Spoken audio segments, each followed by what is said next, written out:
Үмөтүбүздүн болгон асылдары уул кыздарыбыз Аллахтын буйругуна жооп беретинде Рамадан айында орозо кармап, ибадат жана Аллахты эстөө менен өткөзгөндөр, иман келтиргендер. Сиздерди улуу ораза келиши менен куттуктайм. Иннамал муъминуна ихватун фаюслиху байна ахвайикум ва тақваллахи лагаллакум тархамун.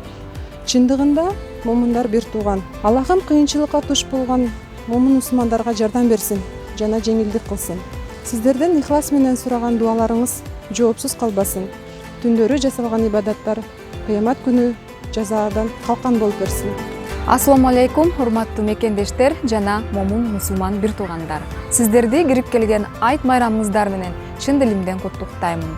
Жалпыңыздарга жаркын маанай, унутулгус кеч, бир туугандай жылуу мамиле каалайм. Ошондой эле элибизде, жерибизде тынчтык болсун, ынтымагыбыз ыдырабай бекемделсин. Майрамыңыздар менен. Бул жалган жашоодо түбөлүктүү акырет жашоосун эстен чыгарбайлы. Ар бир адам жашоо максатын туура аңдай билүүсү зарыл. Абу Айюб Аллахандан разы болсун кабарлаган хадисте пайгамбарыбыз саллаллаху алейхи вассалам ким Рамазандын 30 күн орозосун кармап туруп, андан кийин Шаввал айында 6 күн орозо кармаса, ага 1 жылдык орозонун соогу жазылат деген. Айтыңыздар, маарик болсун. Биз 30 күн бою Аллах милдет кылган парыздардын бири орозону кармадык.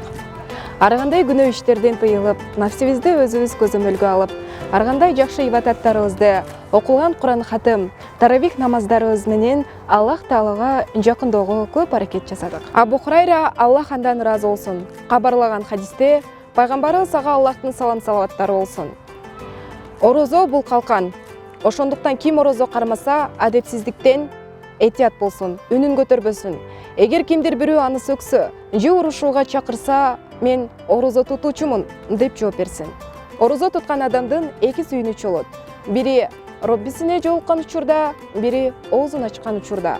Барыңыздардын кармаган орозоңуздар кабыл болсун, айтыңыздар маарик болсун дейле. Үй бүлөңүздөрдө ар дайым бейпилдик болсун, кайгы болсо кайгынын аркасынан кубаныч келсин, эгерде кандайдыр бир коркунуч болуп жатса, коркунучтун аркасынан бейпилчилик келсин дейле.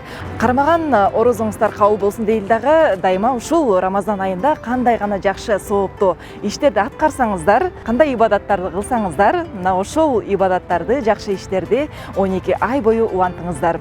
Барыбызды Аллахым кийинки Рамазанга чейин жеткирсин. Ассаламу алейкум. Урматтуу мусулман бир туугандар, кирип келген айт майрамыңыздар маарек болсун. Алла Таалам барыбыздын орозо айында кылган ибадаттарыбызды, окуган Кураныбызды, кылган жакшылыктарыбызды кабыл кылган болсун. Орозо айы аяктаганына байланыштуу өзүмө да сиздерге да улуу Куран-ы Керимдеги 3 осуятты айтып кетүүнү туура көрдүм.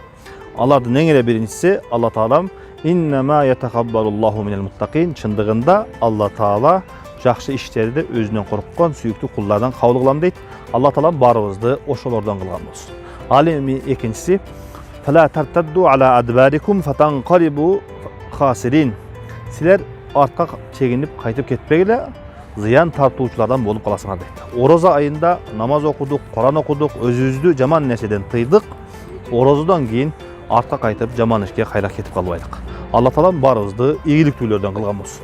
Ал эми үчүнчүсү сүйүктүү пайгамбарыбыз саллаллаху алейхи вассалам айтат: "Ахаббул амали илаллахи адвамуха ва инқал."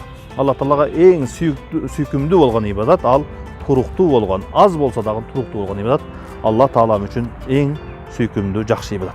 Ошондуктан урматтуу мусулман бир туугандар, орозонун аягында өзүмө да сиздерге да ушул 3 осуятты айтууну туура көрдүм. Алла Таалам барыбызды өзүнүн сүйүктүү, ийгиликтүү кулдарынан кылган болсун.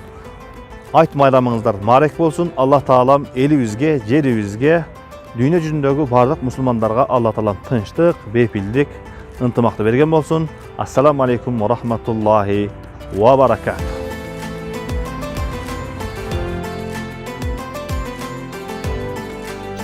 Айтыңыздар маарек